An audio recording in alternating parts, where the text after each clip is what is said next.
What's up, YouTube? Welcome back to the channel. So, first and foremost, yes, I got in a fight with a tree. All right, I won, but the tree got a punch in. Okay, it's all good.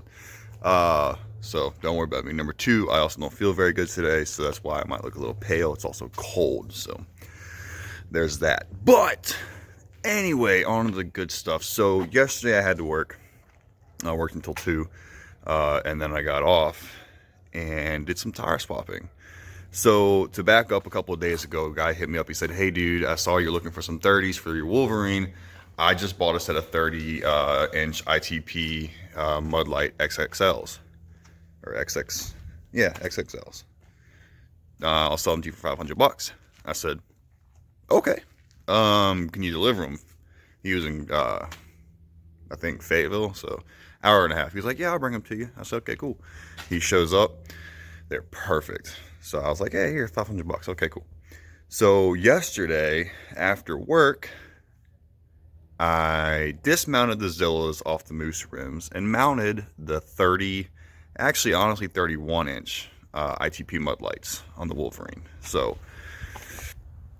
I wasn't going to record it because it would have been impossible to record, but here you go. 30-inch Mudlight XXLs. They are fantastic.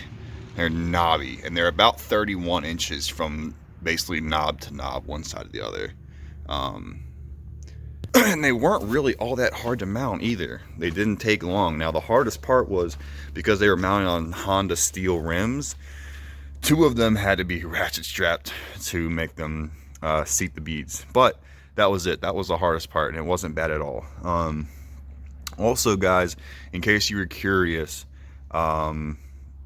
if you have a Wolverine, I think it's probably the same on all of them, but I stripped 2 of the lug studs, but they sell them at Advanced Auto Parts. I think it's a 210-624 part number, or 610-224. I can't remember the part number, but it's a 12 by 1.25 thread pitch, 34 millimeters long, and I believe the shank size has to be a I want to say it's a 2.9 millimeters, I think, something like that. So, but you can get them in advance. I think it's 210-624 is the part number. So I was able to fix that yesterday too. But guys, just the tires, magical, and the Wolverine sits stupid high now off the ground. So there's a leveled Silverado for you, right? So it's got a 3-inch leveling kit. The Wolverine is exactly as tall. Actually, it might even be slightly taller than the Silverado. So now, if you watched my previous video, that I am running a 3-inch high lifter lift kit.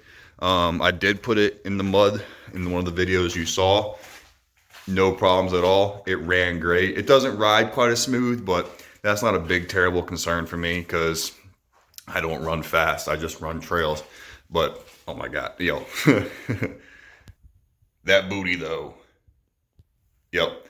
But anyway, so that's actually not the focus of today's video. I just want to throw that in there because I know I haven't recorded in a couple of days. I haven't been feeling very well, and I've just been busy. And with it getting dark at 4:30, there's nothing I can do. Everything's got to wait till the weekend. So, without further ado, that's part 1. Part 2, let's kick off. So, I have the Zillas that came off the Wolverine on the Honda rims that dude gave me. Right? So I'm mounting those up at the same time. So these are 28 by 10 by 12s. Those are 30 by 10 by 12s. These are, God willing, going to go on the Rancher. I don't know how it's going to work, but I talked to my buddy across the street. He said, you're not going to lose a whole lot because first gear on the Rancher 350 is like a granny gear. So it'll still crawl through the mud just fine. Now here's the tricky part, right?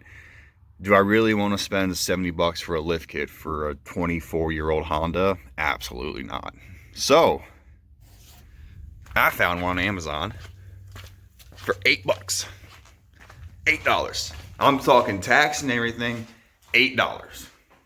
I said, okay. The reviews on it weren't so good, but I was like, well, fuck, for $8, I gotta try it. So it came Nice box, all the hardware you need. Now I did read that some extra washers might be required, so I have a few. I'm not going to make it work, but the parts actually are they're pretty stout. I mean, I can bend it, but they're pretty stout. So that's your rear, obviously your front at the front. So today's video is really going to be me putting the lift and hopefully the 28s on the Rancher, but it's an $8 Amazon lift kit. I don't really know if it's going to work. There was no pictures of this thing. No one had posted pictures of the lift kit. Just a couple of reviews saying it didn't work or it was too flimsy or blah, blah, blah, blah. Whatever. I have a welder. I can fix it. I can make it better if I have to. But that's today's video. I've talked more than enough, but just one more. Oh, yeah. Oh, yeah. Oh, she's a bad girl.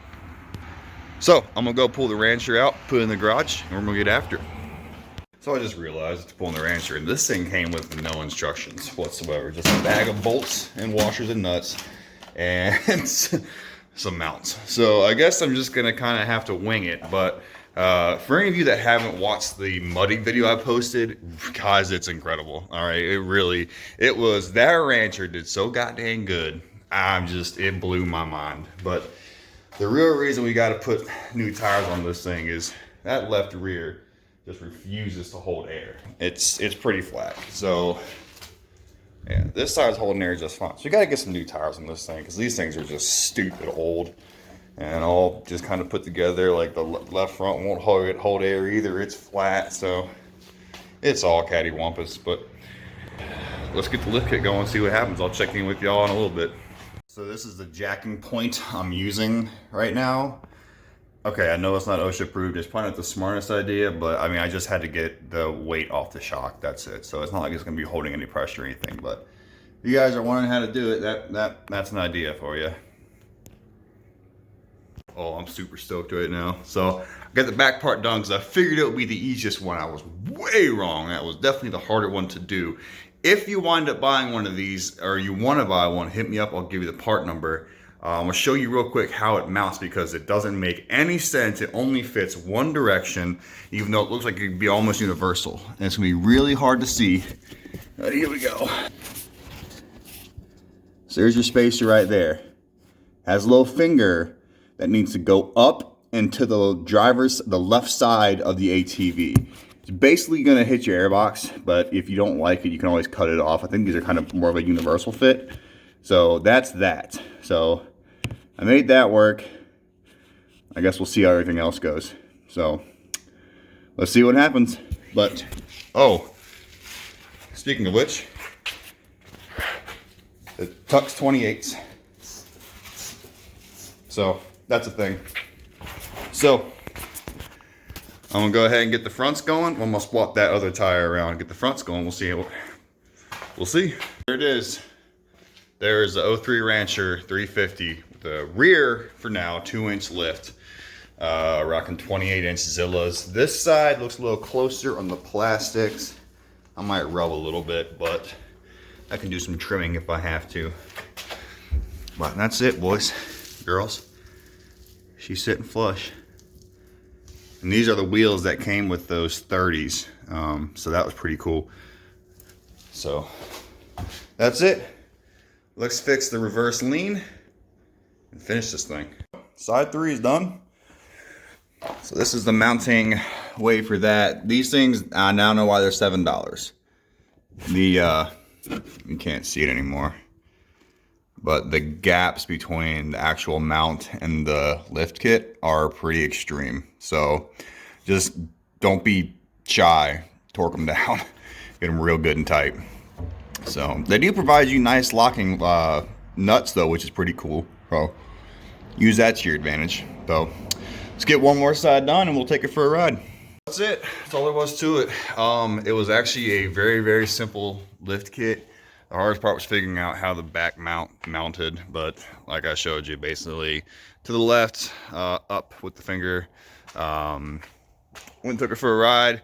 It clears 28s. It's not happy about it, but it does clear 28s. It'll still run 35 miles an hour, so I'm super stoked about that. And just went and took it back on a buddy's land. It's loves the mud, that's for daggone sure. So anyway, guys, if you want information where I found this $8 lift kit that's holding up for now, hit me up in the comments down below. If you need help installing it, hit me up and I'll help you out. Listen, guys, don't expect perfection. It's an $8 lift kit. Okay, there's going to be some weird gaps and whatnot, but well, you know what they say, a few ugga duggas will take care of it. So anyway, peace, love. I'll check y'all later.